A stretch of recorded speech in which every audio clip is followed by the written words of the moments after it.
sono svegliata. Oh bella ciao, bella ciao, bella ciao, ciao, ciao. La domenica prima ero stata in diga con la Daniela. Siamo state lassù tutto il giorno, abbiamo chiacchierato, ci eravamo portate 2 bottigliette di aranciata San Pellegrino. Tina, nome di battaglia Joe, staffetta di collegamento tra il comandante di battaglione e il comandante di brigata. La vedevi sfrecciare in bicicletta fino a Venezia, fino a Treviso, oppure arrampicarsi su per le montagne veloce come uno scoiattolo.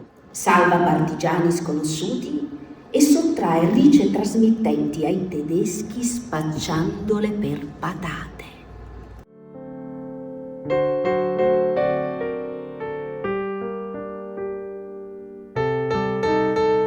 Lontano da quella madre che ama, ma che vede chiusa in un ruolo a cui non sa o non vuole opporsi.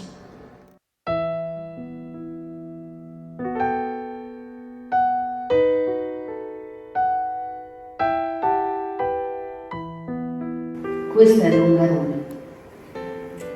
la Longarone che non c'è più.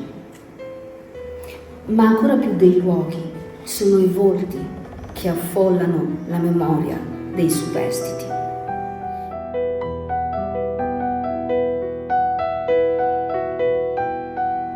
«9 ottobre 1963.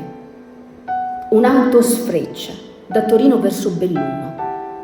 Su quell'auto c'è un giornalista che trema perché scriverà: sto andando in un posto che non conosco a raccontare una storia orribile.